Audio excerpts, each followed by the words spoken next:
Hello, I'm Martinas and it's my first devlog of a game I'm making for a couple of months now. So, starting from the game idea. So the game is about shipping goods out of the factory. I started creating this game already some time ago, but like many of the game developers, I was jumping on and off the project. Why I started making this game in the first place, you might ask? Back when I was studying at university, I had a game development course where I had to make a game prototype. So I made a prototype and thought it would be great to post it online and check what other people think about it. So I posted the prototype to the itch.io platform and it got positive comments. You can check it out, by the way, link is in description. When you look at the gameplay, I believe the first thing pops into your mind is Overcooked or Moving Out. Yep, I was kind of inspired by these titles when I played them with my girlfriend. We had so much fun and I thought there are not that many simple yet challenging games out there, so I started making one. As it may be clear by now, it's a couch co-op game where the players have to work and communicate with each other in order to progress through the game. I won't get too technical in this video, however, I will show you how I made different aspects of the game. The graphics. The graphics. Every 3D model you see here is made with Blender. They are pretty generic and simple. However, for the textures I have maybe a different approach from what I've seen others do. Actually, I chose this approach because it's very time efficient. I'm making game all by myself, so texture painting is a bit too much time consuming.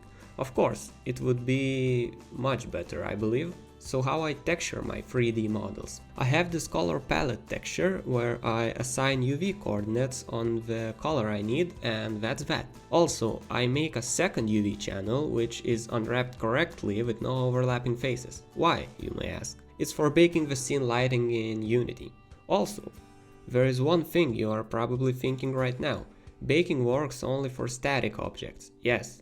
For the models that are not static, I bake ambient occlusion texture in Blender. So I wrote a custom shader for static objects to combine baked light map with color palette. Also, I wrote a quite same shader for non-static objects. It works quite the same, however, here I can assign manually which ambient occlusion texture I use for a material. Talking about shaders, I made a couple of effects to spice up the visuals a bit. So I wrote a blur effect for pause and level complete screen. Also, I made this effect for packaged peanuts filler conveyor. It works like an animation. When foam is filling, it looks like foam is going through the pipes, and this acid pool effect. Moving on to gameplay. It's a pretty straightforward process. Player grabs the conveyor part, brings it to the conveyor line, rotates it, installs it, and starts the conveyor. Boxes goes through the conveyor line to the van. Stage is complete. That's it. That's the game loop. It's easy on the first levels and it gets a bit complicated on the more difficult ones. So I made a shredder mechanic which had a huge success on my TikTok. Some of the conveyor parts can start breaking down and if player won't fix it on time, they get completely destroyed. When this happens, player has to bring that destroyed conveyor part to the shredder in order to get a replacement. Some of the conveyor parts are big and heavy, so the player is only able to push and pull that part in a fixed direction. And to rotate that part, I made a machine that rotates it. Also, players can go for a spin too. There are also a couple of mechanics I will try to implement in the future. One of them is a crane. I've already made a model and animations. However, it has its limits, so I won't talk about it in this video. I've also made a forklift. It kind of works, but same story, it's not done. No details yet. Preparation for publishing. So I made a Steam page already to start collecting wish lists. It would be a huge help for me if you just stop the video for a second, go to my game Steam page and wishlist it.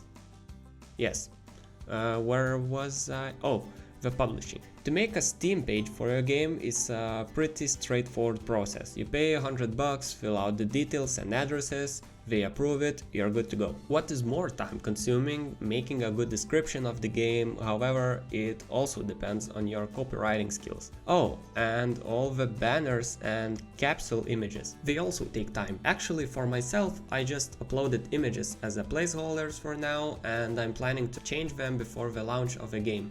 Oh yeah, and the trailer.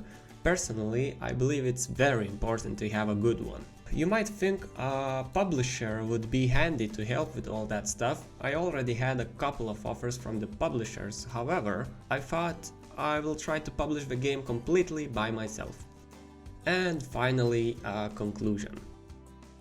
As it is my first devlog, I'm not sure yet which aspects of the game development I should talk about more. Maybe you like the more technical details and would like to see my code.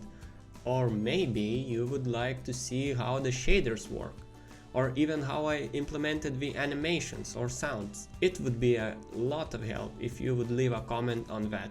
And once again, it would be a great help if you wishlist my game on Steam. And if you already did that, I'm very thankful for it. And one more thing. If you have a TikTok account by any chance, you can check my channel and see more content about the game. Link is in description. So, if you made this far, thank you for watching, and don't forget to leave a like if you liked the video, and don't if you didn't like the video. Bye.